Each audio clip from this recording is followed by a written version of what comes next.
5 seconds to go.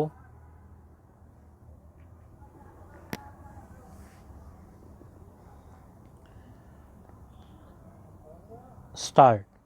It is a pleasure for me to be here for the 7th convocation of the Indian Institute of Technology, Hyderabad. This occasion is a double celebration as it coincides with the 10th anniversary of the opening of the institute. Let me begin by congratulating the IIT Hyderabad community for these landmarks. For the graduating students, today is a special moment.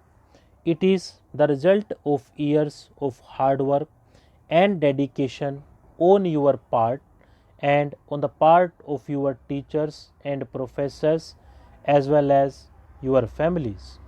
The energy and enthusiasm of youth combined with a solid foundation is a very effective combination. It can take an individual very far. As fresh IIT graduates, you are entering a world and an idea packed with opportunities.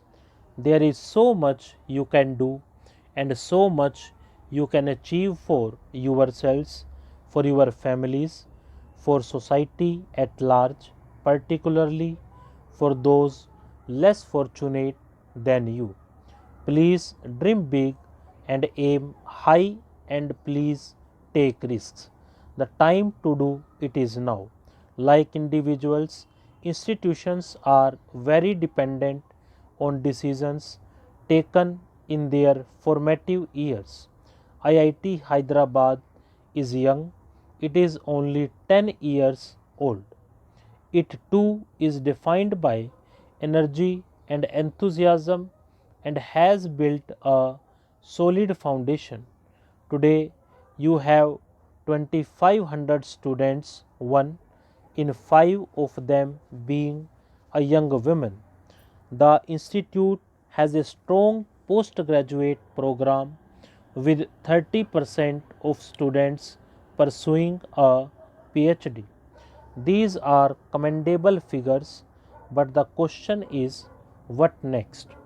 The road you take today will determine your future, not just for the next few years, but perhaps for the rest of the country. That may sound like an overstatement, but do consider some of the world's major universities or even the older IITs, your peer institutes. Their achievements over several decades have been shaped by the trajectory they took in the earliest days. As a second generation IIT, it is important that you borrow from as well as learn from the models of the past. Conditions are different from the 1950s and 1960s. India has changed. Technology and the very discipline of engineering have evolved. Our aspirations are no longer limited to the heavy industrial base that we created 6 decades ago. Rather, IIT Hyderabad has to remain relevant to the fourth industrial revolution that will write the script of the 21st century.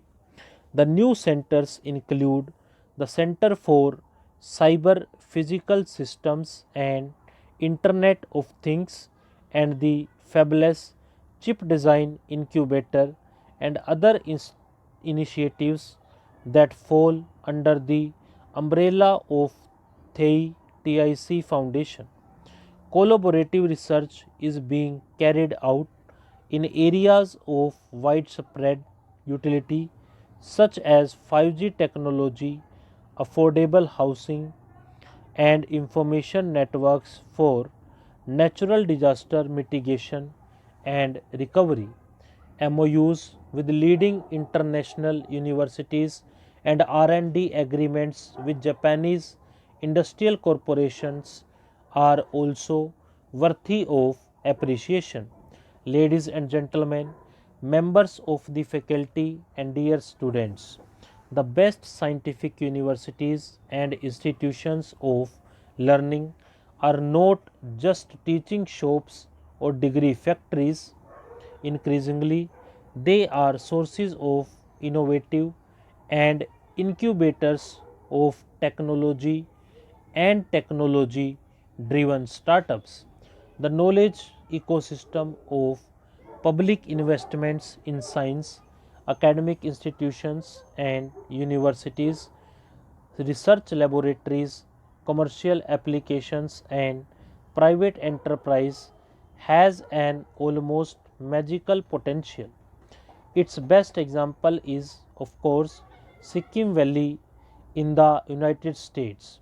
At the core of Silicon Valley are basic science and technology campuses and their talented faculty and students.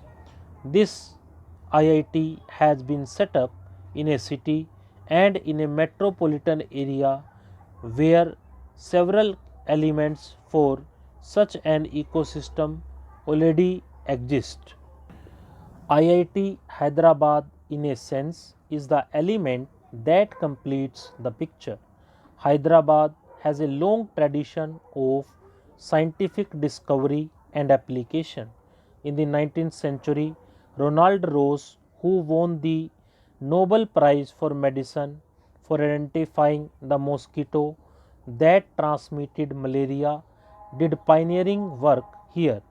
After independence, Hyderabad became a location of industrial manufacture. It saw vigorous and far-sighted investments by the public sector and then the private sector. Gradually, the city's reputation grew as a research center. Before coming here, I called for details from the CSIR, the Department of Science and Technology, the Department of Biotechnology, the Department of Atomic Energy, the DRDO, and the ISRO. Between these institutions, I am told there are as many as 19 research facilities and laboratories in Hyderabad. I have not even mentioned the private sector. Hyderabad based companies are engaged in cutting edge research and manufacture of biopharmaceuticals and vaccines, and separately in the field of information technology. The true measure of IIT Hyderabad cannot be restricted to grade point averages, campus placements, and number of published papers. No doubt all of those are important, but please don't limit your ambitions. Please break out of silos and please encourage others to break out of silos.